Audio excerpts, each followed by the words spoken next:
राज्य किया, उन्होंने भी यही किया। राणा प्रताप और शिवाजी के युद्ध देखो, ये नीतियों पर आधारित रहे। इनको मौका मिला, ये नीति करते रहे। नहीं नहीं, उसने क्षमा मांग ली ना पृथ्वीराज चौहान के सामने। देखो वो क्षमा मांग रहा है ना, घास को मुंह में दबा दिया है ना। अब नीति क्या है? शरण में आए हुए को फिर अपना उसको दुख नहीं देना। उसने क्षमा मांग ली, शरण में आ गया, अब क्या उसको सताना, छोड़ दिया। नीतियां बखानते रहे। 16 बार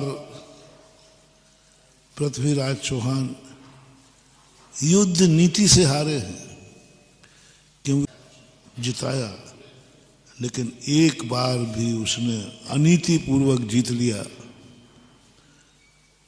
उसने नहीं कहा, उसने तो कहा कि मौका मिला है, निपटाओ। हमें युद्ध जीतना है, हमें यहां नीतियां नहीं बखानना है।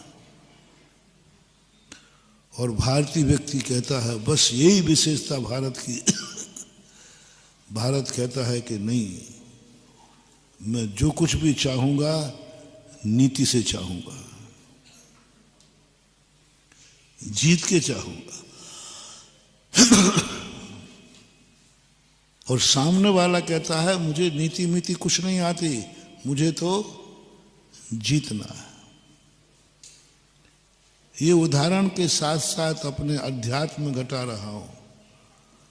पुद्गल अंग्रेजों के समान है,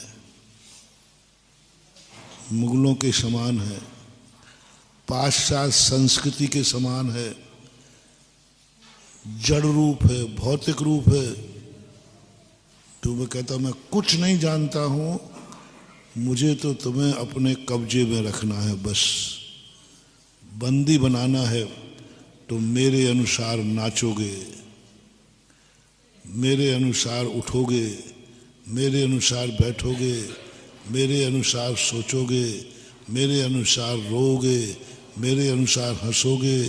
तुम जो कुछ भी करोगे मेरी अधीनता में करोगे, बस। पुद्गल का और कोई कहना नहीं है, मेरी अधीनता स्वीकार करो, बस।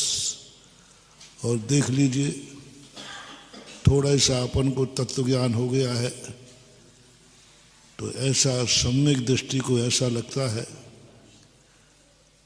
जैसे जेल में बंद व्यक्ति तड़पता है ना, ऐसे सम्यक दृष्टि की आत्मा तड़पती है। क्योंकि उसका स्वाभिमान नष्ट होता है, वो कुछ भी नहीं कर पा रहा है, कुछ भी नहीं कर पा रहा, अपने हाथ में कुछ भी नहीं है। ये पुद्गल जो चाहे सो करा ले। पुद्गल चाहे अभी रुलाना है तो वो रुला देगा। हम अपनी इच्छा से हंस भी नहीं सकते, नहीं हंस सकते। वो कहे मुझे रुलाना है तो वो रुला देगा। हम अपनी इच्छा से 24 घंटे देख लीजिए, हमारी इच्छाएं सब खत्म होती जा रही। संसार की दृष्टि से कह रहा हूं भी, सांसारिक दृष्टिकोण रखें तो पूरी जिंदगी औदैक भाव है। हमारे शास्त्रीय भाषा में इसको औदैक भाव बोलते हैं। औदैक भाव का अर्थ है, जिस समय जैसा कर्म का उदय आता है हमारी फीलिंग वैसी ही। असाता का उदय आया तो फीलिंग, साता का आया तो फूल गया, फीलिंग है। यानी हमें साता भी फीलिंग कर रहा है, वो भी कर्म है। वो कह रहा है तुम जो हंस रहे हो ना, ये मेरी बदौलत है। अपन सोचे कि अपन हंस रहे हैं तो हम खुद उपादान से, कर्म कहता है ज्यादा मत करो, मेरी बदौलत हंस रहे हो, मैंने थोड़ी तुम पे कृपा कर दी इसलिए हंस लो थोड़ा। उसके हाथ में पूरी सुबह से शाम तक पूरी जिंदगी का डिस्ट्रैक्शन करो।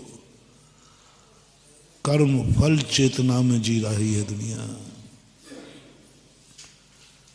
पूज्यवर कुंद कुंद भगवान ने 3 चेतनाओं की वर्णन किया। कर्म फल चेतना। और कर्म फल का हमें वेदन हो रहा है, हमें नहीं हो रहा है कि मैं जीवात्मा हूं, हमें हो रहा है कि मैं मनुष्य हूं। क्या हूं मैं? जीव का वेदन तो होता ही नहीं। मैं मनुष्य हूं ये वेदन हो रहा है, और मनुष्य तो पुद्गल की पर्याय है। मैं मनुष्य हूं, मैं उच्च कुल। आत्मा का अनुभव नहीं है। गोत्र कर्म कह रहा है मेरी बदौलत हो। तुम जो कह रहे हो कि मैं महाजन हूं, मैं जैन हूं, ज्यादा उसमें मत रहना। मेरी बदौलत है कि आप अपने आप को महाजन कह रहे हो, उच्च कह रहे हो।